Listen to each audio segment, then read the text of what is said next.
आजच्या गोष्टीचे नाव आहे लोभी कावळा. एक जंगल होते.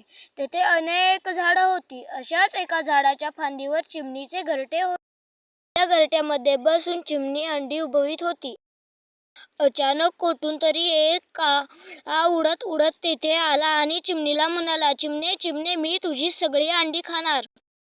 चिमणी बिचारी घाबरली आणि विनवणी करत कावळ्याला म्हणाली, कावळे दादा, तू माझी अंडी नको ना खाऊ. परंतु कावळा म्हणाला, मी तर तुझी अंडी खाणार नाही.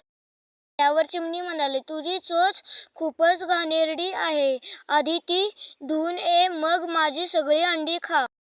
कावळा तेथून उडून नदीवर आला.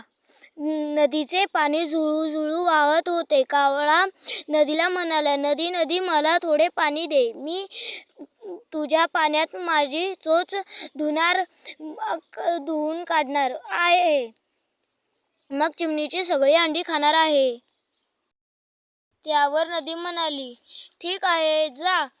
आधी पाणी घ्यायला भांडे घेऊन ये आणि पाणी भरून घे. कावळा तेथून उडत कुंभाराकडे गेला. कुंभार मातीचे भांडे बनवत होता.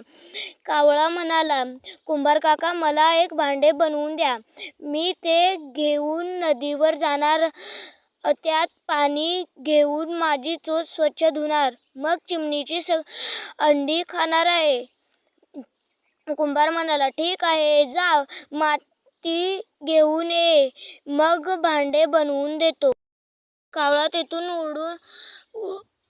तेथून उडत शेतात गेला. शेताला म्हणाला, मला थोडी माती दे. मी कुंभाराकडून भांडे बनवून त्यात नदीतून पाणी आणून माझी चोच स्वच्छ धुणार आहे अन चिमणीची सगळी अंडी खाणार आहे. शेत म्हणाले, जा, माती खोदण्यासाठी खुरपे घेऊन ये.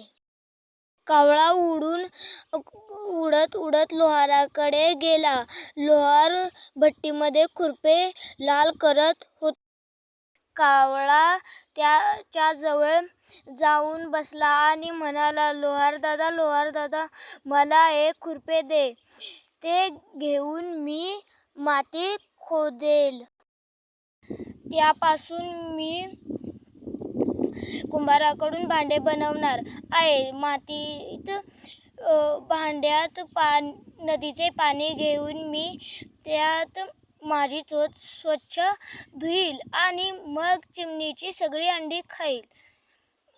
लोहार म्हणाला, सांग, कोणते खुरपे देऊ, काळे की लाल? कावळा म्हणाला, लाल.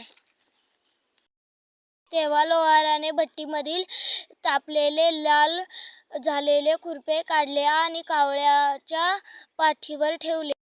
काढलेल्या खुरप्यामुळे कावळा जळून खाक झाला. त्यामुळे बिचाऱ्या चिमणीची अंडी वाचली. तात्पर्य, आपल्या स्वार्थासाठी दुसऱ्याचे नुकसान करण्याचा प्रयत्न करू नये.